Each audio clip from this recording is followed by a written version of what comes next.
Assalamualaikum dan salam sejahtera kepada semua penonton dan juga kepada semua subscriber. Welcome back to Easy Fast. Terima kasih kepada yang telah menekan tombol subscribe dan tombol loceng. Yang belum, jemput-jemput menekan tombol subscribe dan loceng. Baik, pada entry kali ini berkenaan dengan semakan STR dan semakan SARA. Dua jenis semakan ni. Jadi ada beberapa perkara yang aku nak jelaskan. Jom. Sebelum aku nak memulakan apa yang aku nak sampaikan pada entry kali ni, ambil maklum, boleh tengok video yang terdahulu aku letak kat atas ni, iaitu suatu tarikh yang telah pun diumumkan oleh Yang Amat Berhormat Perdana Menteri berkenaan dengan pembayaran STR fasa 2. Jadi aku recap sikit apa yang disampaikan oleh Perdana Menteri, iaitu pembayaran akan dipercepatkan.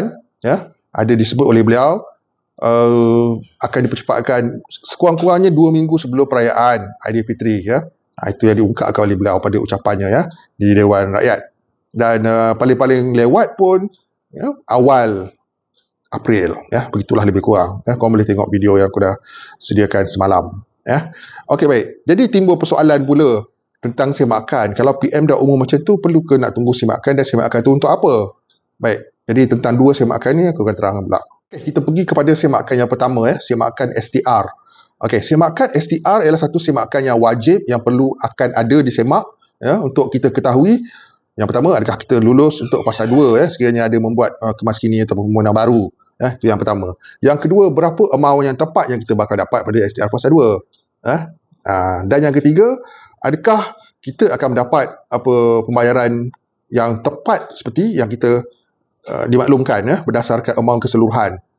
Untuk kita mengetahui tentang amount pembayaran pada fasa-fasa yang lain pula, seperti fasa 3 dan fasa 4. Itu dia antara perkara yang penting untuk diambil kira dalam semakan STR. Okey. Dan semakan SARA pula untuk apa? Semakan SARA ialah satu semakan yang penting. Okey, SARA yang aku maksudkan ialah SARA bukan miskin dan bukan miskin tegar. IKASih. Jadi harap maklum, seperti yang aku pernah cakap lama dulu, pengkalan data untuk golongan yang bukan miskin dan bukan miskin tegar ni tak ada lagi sebenarnya. Yang ada cuma miskin tegar dan asnaf. Jadi kita kena tunggu proses semakan tersebut untuk kita melihat adakah kita ini tersenarai dalam penerima SARA ini. SARA bukan miskin dan miskin tegar. Kerana sekarang ini kalau korang buat semakan pun dalam proses semakan dinyatakan sedemikian rupa. Bermaksud pihak kerajaan masih lagi sedang mengumpul, memproses dan menyusun pengkalan data baru. Iaitu pengkalan data bukan miskin dan bukan miskin tegar. Jadi secara logiknya memang perlulah kita nak tunggu semakan sebab kita nak tahu adakah kita sendiri sebagai penerima STR tersenarai sebagai penerima SARA kategori ini. Itu dia. Jadi memang pentinglah dan wajar untuk ditunggu keputusan tersebut.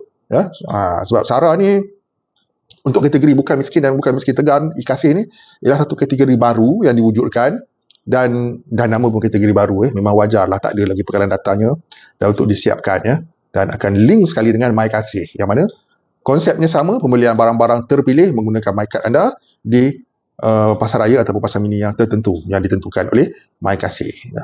Jadi dalam arti kata lainnya, bukan semua kedai terlibat dan bukan semua barang boleh dibeli menggunakan MyKad anda kerana wang tersebut akan dikreditkan ke dalam MyKad dan kad pengenalan anda itu, MyKad itu umpama kad debit. Ada duit dalam tu dan duit itu boleh credit forward untuk bulan yang seterusnya. Tak mestinya bila masuk bulan ni kita kena guna bulan ni juga, kita boleh kumpul. Itu dia. Dekat situlah betapa pentingnya semakan SARA ni. Kita nak tahu kita lulus ke tidak, kita dapat ke tidak. Itu dah. Tapi macam aku pernah cakap, tak perlu risau sangat. Majoriti akan dapat SARA ni dan ianya akan dimaklumkan daripada semasa ke semasa. Tentang desas-desus yang mengatakan SARA ni hanya dongeng tak wujud. Tak. SARA ni ada. Sabar. Ia dalam proses semakan untuk disiapkan perkara data ini. Harap jelas, penting kedua-dua semakan ni. Semakan STR dan juga semakan SARA. Baik, ambil maklum perkara ni. See you guys in my next video. Jumpa pada entry yang akan datang. Assalamualaikum, salam sejahtera, salam hormat. Selamat berpuasa. Bye-bye.